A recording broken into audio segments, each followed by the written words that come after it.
Big boss season 8లో లైవ్‌లో అయితే ఎక్కువగా నిఖిల్ సోనియాతోని ఎక్కువగా కనిపిస్తూ ఉన్నాడు. అలాగే సోనియా కూడా నిఖిల్‌తోని ఎక్కువగా క్లోజ్‌గా ఉన్నట్లు కనిపిస్తూ ఉంది. అయితే వీళ్ళిద్దరూ నిఖిల్ అలాగే సోనియా వీళ్ళిద్దరూ కూడా కిచెన్‌లోని వెజిటబుల్స్ కట్ చేస్తూ ఉంటారు. అంతలోని "ఏమైందిరా డల్‌గా ఉన్నావు" అని సోనియా అడుగుతుంది నిఖిల్‌ని. "అలా ఏం లేదురా కాళ్ళు బాగా నొప్పిగా ఉన్నాయి.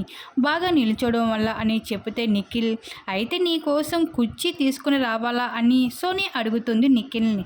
"వద్దొద్దు పని మొత్తం చేశాక రిలాక్స్ అవుతే ఆ సంతోషమే వేరు" అని నిఖిల్ అంటాడు. అలానే నిఖిల్ అడుగుతూ ఉంటాడు సోనియాని, "నువ్వు ఎప్పుడు పెళ్లి చేసుకుంటావు? పెళ్లి చేసుకునే ఆలోచన నీకు ఉందా?" అని అడుగుతాడు నిఖిల్ సోనియాని. ఇంకా సోనియా కూడా "అరెరే ఎందుకురా టైం వచ్చినప్పుడు చేసుకుందాంలే" అంటూ సోనియా చెప్తూ ఉంటుంది. ఇంక నిఖిల్ అయితే ఆ మాటకి చిన్న స్మైల్ అయితే ఇస్తాడు. ఇంకా ఆ స్మైల్‌కి అర్థమైతే మనకైతే అర్థం కాలేదని చెప్పుకోవచ్చు. ఇంకా అందరూ ఒక్కొక్కరు వంటలు చేసుకుంటూ ఉంటే నాకు హాస్టల్ ఫీలింగ్ వస్తుంది అంటూ నిఖిల్ అంటే, "మరి నీకు ఆ ఫీలింగ్ పోవాలంటే నేను ఏం చెయ్యాలి చెప్పు" అంటూ సోనియా అంటుంది నిఖిల్‌ని.